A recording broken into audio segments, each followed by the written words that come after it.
If you have a low salary, watch this video until the very end, because if you're constantly thinking, "I don't earn enough to get ahead," I want you to hear something that could completely change the way you look at your financial situation. Your salary may be low, your bills may be high, you may have responsibilities that other people don't understand. You may be supporting family members, paying rent, dealing with debt, transportation costs, food, school fees, emergencies, and 100 other expenses. And sometimes, after everything is paid, you look at what's left and think, how am I supposed to save anything with this? If that's you, this video is for you. And no, I'm not going to tell you to stop buying coffee and suddenly you'll become rich. I'm not going to tell you that budgeting alone will make you wealthy.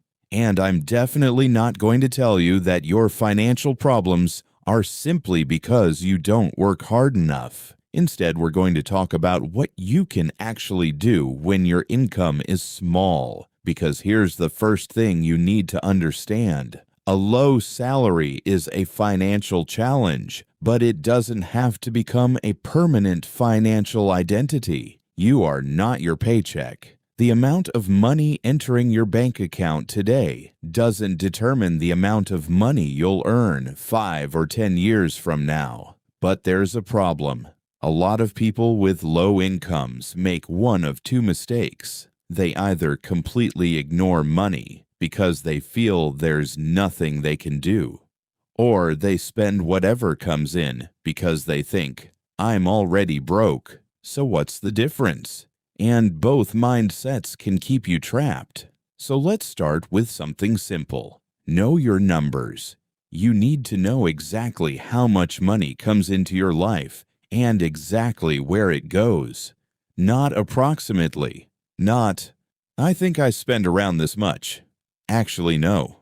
For the next 30 days, write down every expense, your rent, transportation, food, phone bills, internet, subscriptions, entertainment, online purchases, family support, impulse purchases, everything. And here's where this gets interesting. You may discover that your biggest problem isn't one enormous expense. It's dozens of small decisions. $5 here, $10 there, a random purchase today, food delivery tomorrow, another subscription next week.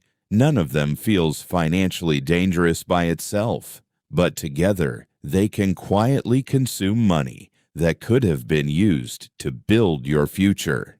This doesn't mean you should stop enjoying your life. You shouldn't live like a monk just because you're earning a low income. The goal is not to eliminate every enjoyable expense. The goal is to make sure you are choosing where your money goes instead of wondering where it went.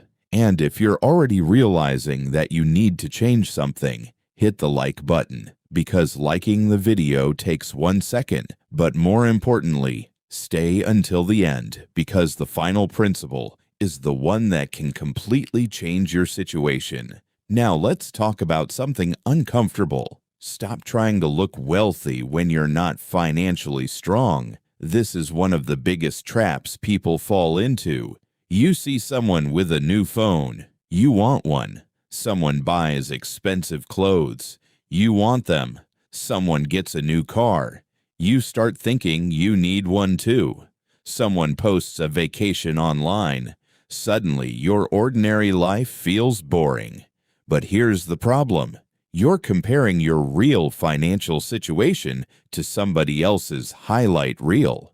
You don't know their income. You don't know their debt.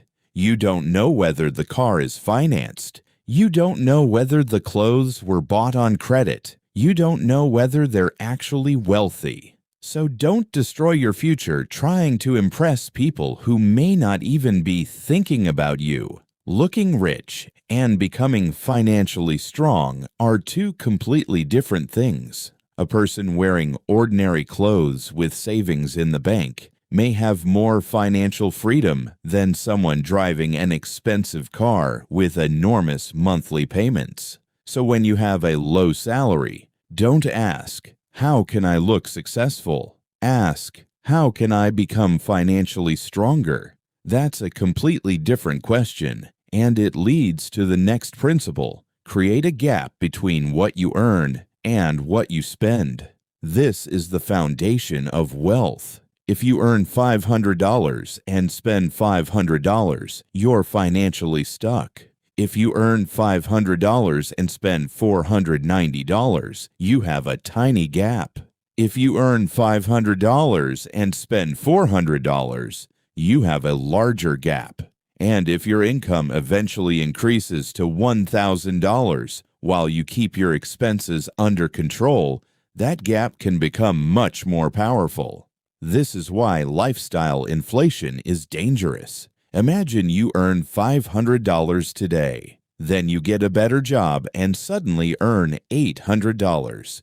You feel like you've made it. So you upgrade your phone, move into a more expensive apartment, eat out more, buy better clothes, start taking more trips. Suddenly you're spending $800. Then you get another raise to $1,200, and your expenses become $1,200. Your income keeps increasing, but your financial position barely changes.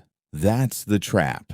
Every income increase doesn't need to become a lifestyle increase. When your income rises, allow your savings, investments, and financial security to rise first. Enjoy some of the increase, absolutely, but don't let every extra dollar disappear. Now, here's where we get to the part that can genuinely change your life.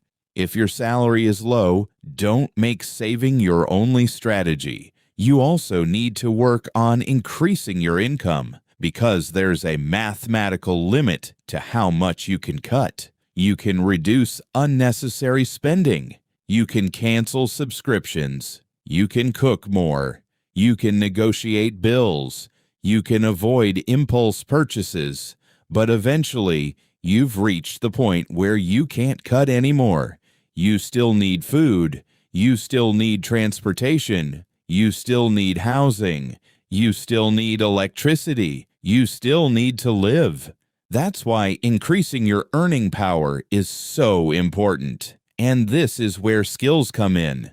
Ask yourself, what can I learn that someone would actually pay me for? Maybe it's video editing. Maybe it's graphic design. Maybe it's writing. Maybe it's sales. Maybe it's programming. Maybe it's digital marketing. Maybe it's bookkeeping. Maybe it's photography. Maybe it's tutoring. Maybe it's a trade. Maybe it's a skill specific to your industry that could help you qualify for better positions. The specific skill matters less than the principle. Become more valuable, because the goal isn't simply to work harder. You want to increase the value you can provide. Imagine spending 1 year developing a valuable skill. At first, you're terrible. Then you're slightly better. Then you're competent. Then you can charge for it. Then you can potentially get better employment opportunities. Then you can potentially freelance. Then you can potentially build a business around it. One skill can create multiple paths to income. And here's a retention question for you. If your current salary stayed exactly the same for the next 5 years, would your current lifestyle be sustainable? If the answer is no, then you have a reason to start working on your income today. Don't wait until you're desperate. Build your next income source while your current income is still paying the bills. Now let's talk about debt. If you have expensive debt, especially high-interest debt, don't treat it like it's normal. Debt can turn tomorrow's income into today's spending. You get paid today, but part of that money already belongs to someone else. And the longer expensive debt remains, the more difficult it can become to build wealth. So make a plan. Know exactly what you owe. Know the interest rates. Know the minimum payments. And prioritize the debts that are costing you the most. You don't need to panic. You need a strategy. And while you're doing that, build a small emergency cushion if you can.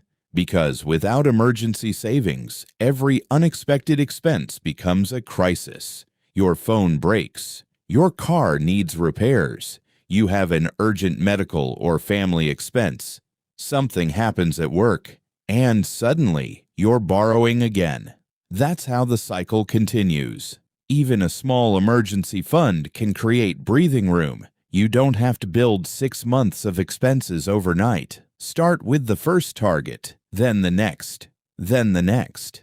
The important thing is creating the habit. And here's something people often misunderstand. Saving money isn't just about the amount. It's also about what the habit teaches you. Suppose you can only save $5 this week. You might think, what's $5 going to do?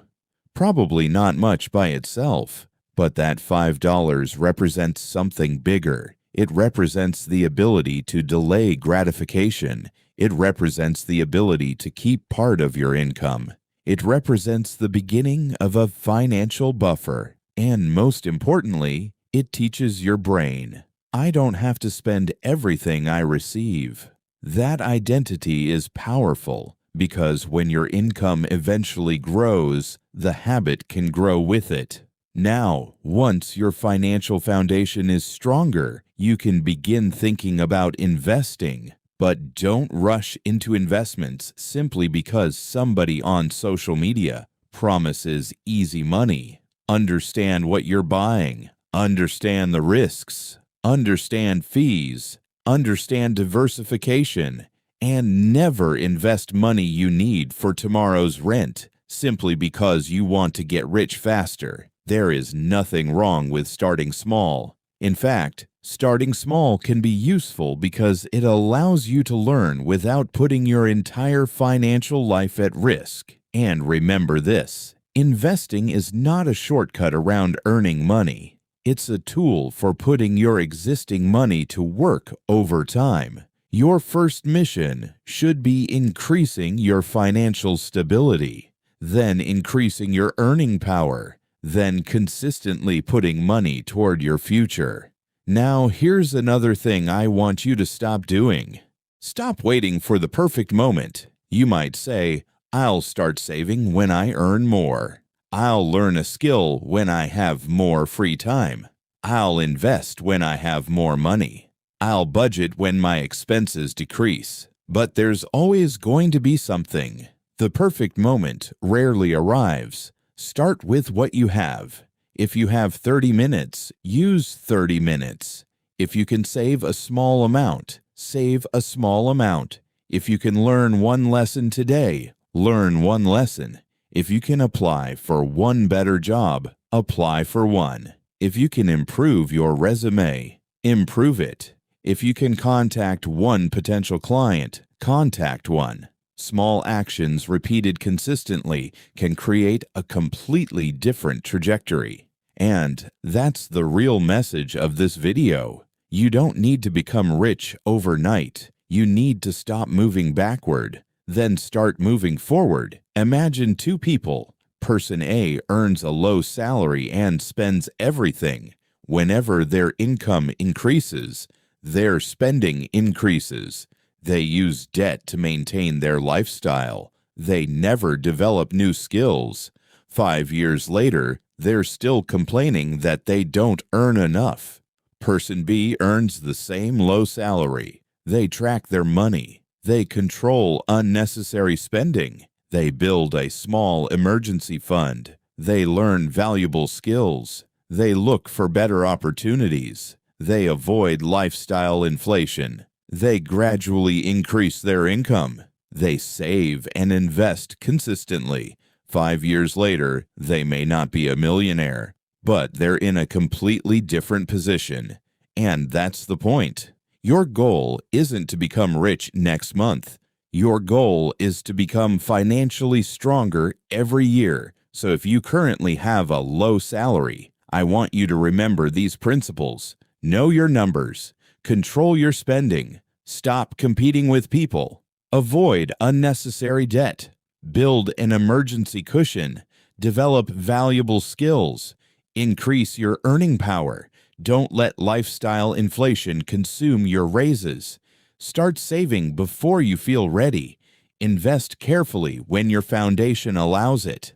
And most importantly, give yourself time, because your current salary is a snapshot. It's not your destiny. Maybe you're earning very little today, but 5 years from now, you could have a completely different skill set, a different career, a side business, a stronger network, more savings, more investments, more confidence, and more control over your money.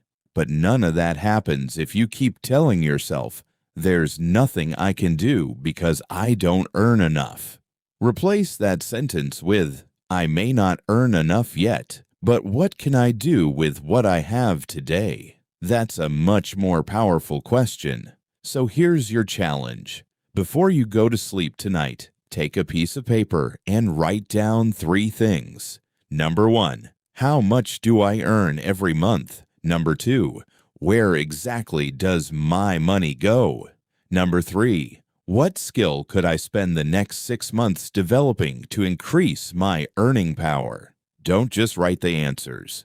Take one action tomorrow. Cancel one unnecessary expense. Save your first small amount. Start learning that skill. Update your resume. Apply for an opportunity. Contact a potential client. Do something, because the person who changes your financial future isn't some millionaire waiting to rescue you. It's you. Your salary may be low today, but your ambition doesn't have to be. Your skills don't have to stay the same. Your financial knowledge doesn't have to stay the same. And your income doesn't have to stay the same. So don't focus on becoming rich overnight. Focus on becoming harder to keep broke. If this video gave you a new perspective, hit the like button, subscribe, and send it to someone who is struggling with a low income right now. And remember this sentence whenever you feel discouraged. You don't need a high salary to start building a better financial life. You need a better strategy, better habits, better skills, and enough patience to let them compound. Start where you are, use what you have, improve what you can, and keep moving, because the salary you have today may be small, but it doesn't have to be the salary you have forever.